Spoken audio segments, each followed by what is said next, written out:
kata dukunnya. Gila ya, orang barat tahu dukun. Terus nih, nih ya, orang yang mengatakan kepada Anda bahwa sesuatu nggak bisa dilakukan hampir selalu adalah orang yang nggak berhasil, orang yang biasa-biasa aja prestasinya. Terus berhati-hatilah mengenai hal ini. Nih, hati-hati nih, warning, lampu kuning. Jangan biarkan orang yang berpikiran negatif, negator menghancurkan rencana Anda untuk berpikir sukses. Negator itu ada di mana-mana dan mereka tampaknya senang menyambut kemajuan positif orang lain. Jangan biarkan pemikir negatif menarik Anda turun ke tingkat mereka. Biarkan mereka meluncur lewat. Peganglah pada orang yang berpikiran maju, bergeraklah ke atas bersama mereka. Anda bisa melakukannya hanya dengan berpikir besar, karena mereka benar-benar berminat akan pekerjaan dan keberhasilan mereka. Mereka pun, nih kenapa kita itu maksudnya ke orang yang kelas 1 gitu, kalau minta bantuan gitu, karena mereka benar-benar berminat akan pekerjaan dan keberhasilan yang udah mereka milikin. Mereka juga pengen pasti melihat bahwa pekerjaan mereka berlanjut, punya regenerasi. Jadi mereka concern sama orang-orang yang memang sekiranya dia pengen, dan kira-kira orang itu punya growth mindset dan punya daya juang untuk mengusahakan sampai gitu. Terus saya ingin sekali membantu orang yang datang kepada saya. Ini salah satu orang, maksudnya orang berhasil, dia ngomong gini, saya ingin sekali membantu orang yang datang kepada saya dengan membawa masalah perusahaan atau masalah pribadi. Orang yang memperlihatkan rasa ingin tahu dan memperlihatkan keinginan sejati untuk tahu lebih banyak mengenai pekerjaannya dan bagaimana mereka berhubungan dengan pekerjaan lain adalah orang yang paling saya suka untuk membantunya. Jadi sebenarnya gue pernah sih salah gitu, gue repost snap kutipan kalau misalnya orang sibuk itu sulit ditemui, makanya kita harus punya effort lebih untuk bertemu sama orang-orang yang di atas gitu. Itu sebenarnya benar nggak benar sih, tapi sebenarnya itu salah dalam arti kalau misalnya emang kita serius pengen berubah, mereka sebenarnya welcome gitu. Gue aja yang biasa-biasa aja, belum sampai di tingkat ke atas, ketika gue ngeliat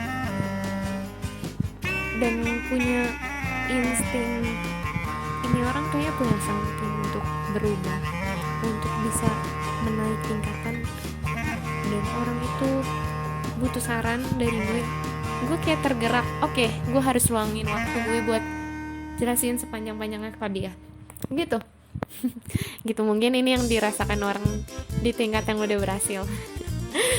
Ingin memberikan, jadi emang mereka pasti mau sih, menurut gue benar kata buku ini, tapi mereka ngelihat insting mereka itu, nih orang benar mau atau enggak. Kalau mau dia akan membantu sih, mentor. Terus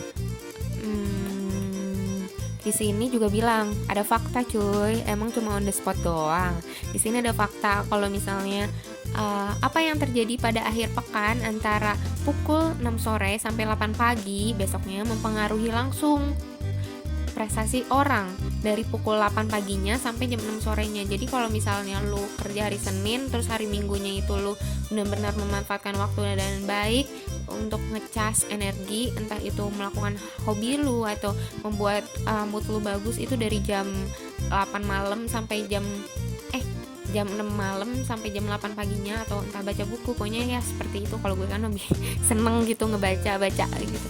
Nah itu sebenarnya bisa jadi salah satu parameter keberhasilan lo besoknya dari jam 8 sampai jam 6 sore ketika lo bekerja di hari Senin gitu. Ini fakta dari buku ini. Terus di sini juga bilang, pilihlah teman-teman yang punya pandangan beda dengan pandangan Anda gitu. Gue dulu punya prinsip gini, gue gue terjun ke heterogen dalam arti wilayah yang berbeda gitu, yang mungkin gue entah itu gue belum bisa atau entah itu sesuatu warna yang berbeda dengan gue. Tapi ternyata ketika gue baca buku ini, berpikir dan berjiwa besar, ada kalimat kalau misalnya emang gue juga berpikir kalau misalnya kayak orang-orang yang berjalan di dakwah gitu kan, kalau misalnya cuma di circle yang ya emang udah ajak, ya dia nggak akan bisa menyebar gitu loh. Emang harus ke heterogen gitu dakwah yang sebenarnya, ya nggak sih? Nah, terus di sini ternyata di buku ini bilang, pilih teman-teman yang punya pandangan beda dan pandangan Anda. Di abad modern ini, individu yang picik punya masa depan yang sempit. tanggung jawab dan posisi penting cenderung jatuh pada orang yang mampu melihat dua sisi. Apapun politik Anda, pastikan Anda punya teman dari warna yang beda. Kenali orang dari kepercayaan agama yang beda juga. Bergaul dengan pihak lawan. Akan tapi pastikan mereka adalah orang yang punya potensi secara real. Tentu aja, saya sering dengar argumen, tetap saya nggak mampu menggunakan yang kelas 1. Jawaban yang paling sederhana adalah Anda nggak mampu melakukan yang sebaliknya. Tentu saja dalam jangka panjang menggunakan kelas 1 akhirnya lebih murah daripada menggunakan yang kelas 2. Jadi lebih baik punya sedikit barang bermutu daripada punya banyak barang tapi rongsokan. Sebagai contoh adalah lebih baik punya 1 pasangan sepatu yang benar-benar bagus daripada punya 3 pasang sepatu kelas 3. Ini mungkin kayak pasangan kali ya. Aduh, gue pengen ngakak. Gue nyambungin sama orang nikah istrinya banyak padahal 1 aja kuatin. Malah justru gue jadi ingat katanya maksudkan pemilik Facebook. Kayaknya gue juga udah ngomong di podcast sebelumnya deh. Dia itu di podcast yang sama Arum itu dia fokus ke istrinya doang gitu, karena ketika cewek itu dispesialkan cuma jadi satu-satunya, dia akan perjuangin lo habis-habisan gitu. Itu mungkin juga kayak lebih baik bermutu tapi 1 daripada banyak tapi itu lu tuh nggak konsen gitu. Terserah sih, ini gue cuma nyambungin aja, multidisiplin. Terus nih ada di sini kata kalimat tumbuhkan 3 sikap ini. Ntar gue udah berapa jam nih, udah berapa puluh jam nih gue ngomong. Oke, 17 menit sama yang tadi 20 menit. Tumbuhkan sikap saya aktif pertama, yang kedua tumbuhkan sikap Anda penting, yang ketiga tumbuhkan sikap pelayanan terlebih dahulu. Oke, nomor 3 gue belum bisa gue akuin. Nah, terus di sini ada kalimat untuk mengaktifkan orang lain, Anda harus lebih dulu mengaktifkan diri Anda. Terus di sini ada kalimat yang gue suka. Kalimat apakah itu? Kalimatnya adalah wiraniaga yang antusias tidak pernah perlu khawatir mengenai pembeli yang tidak antusias. Guru yang antusias tidak pernah perlu khawatir mengenai pelajar yang tidak berminat. Pendeta yang aktif tidak pernah perlu diusahakan oleh jemaah yang mengantuk. Bagus gak? Menurut gue sih bagus. Terus dia bilang gini, nih ada enggak ding di sini. Galilah lebih dalam, kerjakan tes kecil ini, pikirkan 2 hal yang kurang Anda minati, mungkin kartu, jenis musik, olahraga. Sekarang bertanya pada diri, berapa banyak yang benar-benar saya ketahui tentang ini? Kemungkinannya adalah 100:1 bahwa jawaban Anda adalah tidak banyak. Jadi di sini dikasih tahu kalau misalnya caranya itu adalah belajar lebih dalam. Terus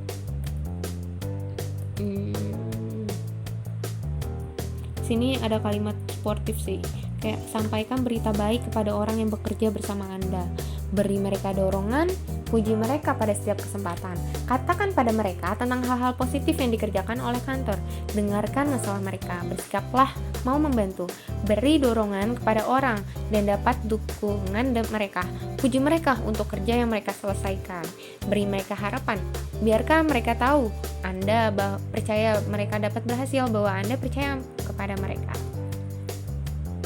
Terus di sini adalah ada kata-kata gini, berita baik mendatangkan hasil baik, siarkanlah. Terus di sini, nah ini tentang kalau itu penting. Bahkan di sini dibilang katanya anak kecil kesesat di hutan atau jatuh ke sumur atau berada dalam keadaan bahaya, tak seorang pun peduli apakah itu berasal dari keluarga penting atau bukan. Setiap usaha dilakukan untuk menyelamatkan si anak karena semua anak adalah penting.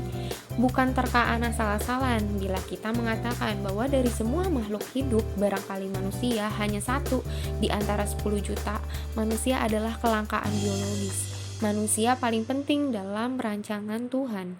Dan mengapa? Ayo mengapa. Ini gue mau skip kalimatnya karena gue udah ngomong banyak. Terus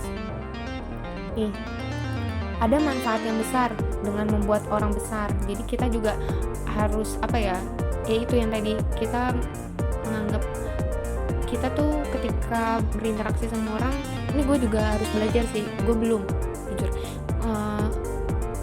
Berinteraksi sama orang, kita harus menganggap orang itu tuh penting, orang itu tuh kita sukain, supaya orang itu tuh juga enak gitu ketika interaksi sama kita gitu. Terus di sini kenapa gitu ada manfaat orang yang besar ya dengan membuat orang besar merasa lebih besar. Jadi ketika kita itu saya punya kakak kelas, dia itu motivator apa bukan ya, pokoknya dia mindset transform gitu. Dia bilang dia itu kayak mengutamakan pelayanan gitu loh, jadi kayak emang bener nge-treat orang tuh enak banget. Dan menurut di buku ini ternyata kalau misalnya membesarkan orang itu bikin yang ngebesarin itu jadi lebih besar gitu. Terus pemikir besar selalu menambah nilai pada orang yang visualisasiin mereka dalam keadaan terbaik mereka. Karena ia berpikir besar mengenai orang, ia mendapatkan yang terbaik dari mereka. Jadi misalnya kita punya teman, kita itu harus punya pikiran ketika kita nandain dia sebagai orang terdekat kita, dia akan di posisi terbaik seperti apa gitu, dia punya potensi apa, dan dia akan mencapai puncak seperti apa. Dan gue jadi terlalu kadang berharap gitu loh, karena gue merasa lo tuh bisa gitu, gue ngeliat potensi lo bisa di puncak gitu. Jadi ya padahal kan semua orang punya perjalanan yang nggak bisa langsung gitu. Jadi emang seharusnya kita ketika interaksi sama orang, kita melihat dia ini bisa apa di kemampuan tertingginya. Terus memperlakukan seseorang sebagai orang kelas 2 tidak pernah memberi Anda hasil kelas 1.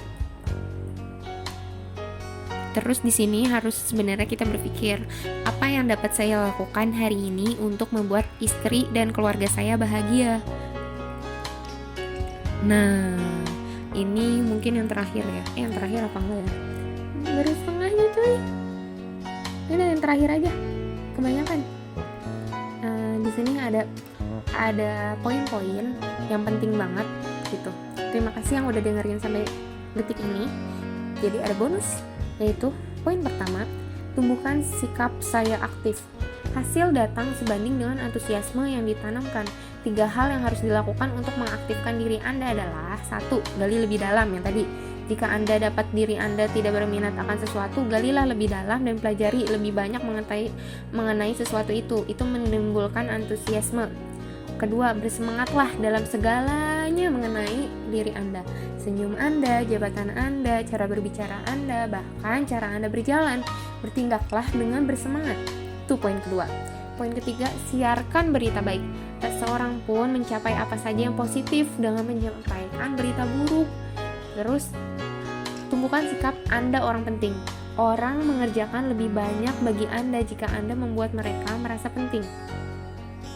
Oke, itu poin-poinnya. Dan mungkin ada satu lagi untuk merombak sesuai buku ini supaya kita lebih berpikir besar. Dan untuk nggak cuma angan-angan, kita juga harus punya mental yang kuat, seperti berjiwa besar untuk berjuang.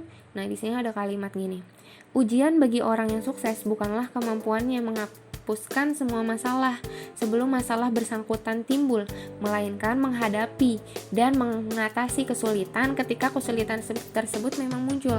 Kita harus bersedia membuat kompromi yang cerdik dengan kesempurnaan, karena kalau tidak, maka kita pun harus menunggu selamanya sebelum mengambil tindakan. Tetap merupakan nasihat yang baik untuk menyeberangi jembatan ketika kita tiba di jembatan tersebut. Jadi memang kita harus langsung gerak, jangan usah nunggu sempurna dulu. Justru dengan kita gerak, kita udah berprogres ke arah sempurna. Karena untuk kesempurnaan itu tidak bisa ditunggu. Gitu. Bener gak sih? Bener lah, orang ini bukan gue yang nulis, gue cuma menyimpulkan. Terus di sini ingat, berpikir dalam istilah sekarang membuat segala sesuatunya selesai. Tapi berpikir dalam istilah suatu hari atau suatu saat biasanya berarti apa yuk? Kegagalan. Oke, sudah setengah jam lebih. Sekarang sudah selesai ya. Semoga mendengarkan sampai akhir. Semoga sukses, semoga terus semangat, semoga bisa menjalankan apa yang ada di Toy Story teori. Dan bye bye. Wassalamualaikum warahmatullahi wabarakatuh.